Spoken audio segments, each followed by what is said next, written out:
ceritanya misalnya gitu. Tapi bisa menggunakan AI. Tadi salah satunya kita menggunakan apa? DeepSeek. Ya. Jadi untuk naskahnya kita bisa menggunakan ChatGPT, pakai Bing pun sebetulnya bisa. Ya. Jadi semua AI bisa dipakai. Ya. Nah karena saya terbiasa pakai DeepSeek, maka saya ajarkan DeepSeek. Tapi kalau Anda sudah terbiasa pakai ChatGPT, Anda bisa menggunakan ChatGPT, ya, AI generate. Nah di AI ini banyak sekali pilihannya. Kalau Anda cari di YouTube mungkin bingung gitu ya, belajar gitu ya. Nah saya coba fokuskan supaya Anda tidak terlalu bias, gunakan DeepSeek atau ChatGPT yang membuat naskah. Ya. Jadi Anda bisa perintahkan buat judulnya, kerangkanya, lalu uraikan isi ceritanya. Ya. Jadi kalau Anda di PPA, di guru sekolah minggu, ya Anda bisa membuat materi-materi atau materi-materi yang sudah ada pun itu bisa. Ya, Anda minta AI untuk memperbaharui, jadi dibikin ulang, misalnya judulnya sama Taman Eden misalnya gitu ya. Nah dari Taman Eden itu nanti suruh bikin kerangkanya, dia bisa membuat kerangka yang baru, gitu ya.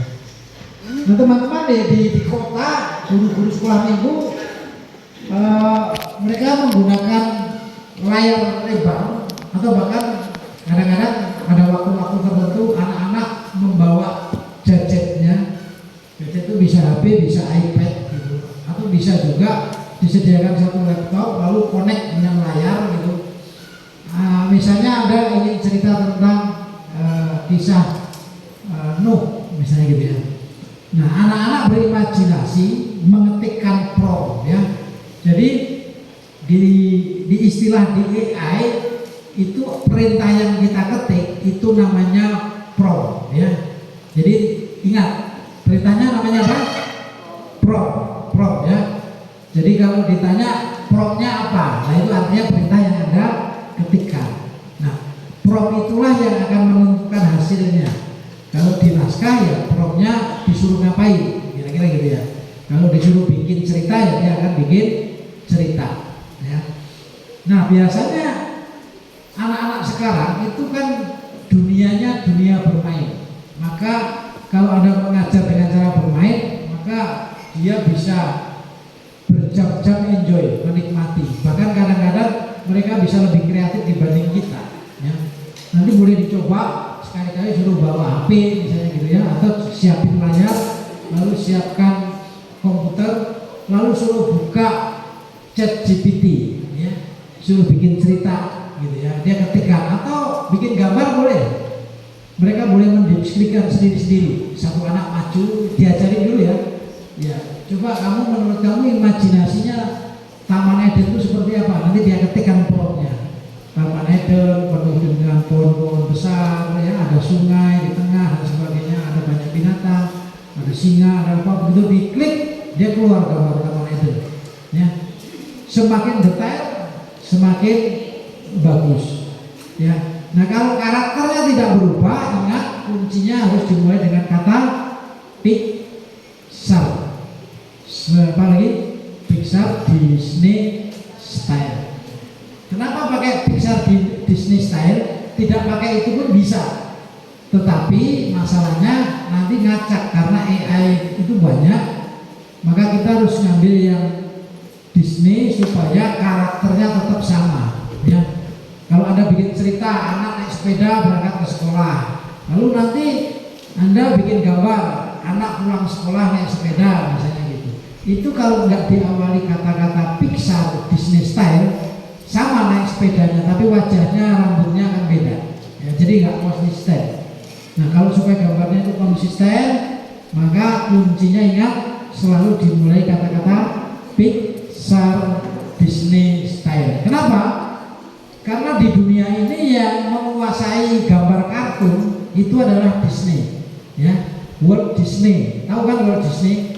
Ya, dia membuat kartun Bugs Bunny, Tweety, apalagi? Ya.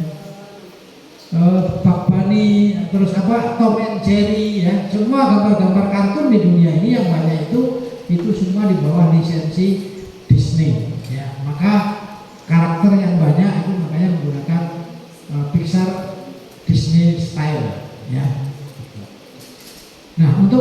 naskah ini Anda tadi sudah bisa pakai AI, lalu gambarnya bisa juga menggunakan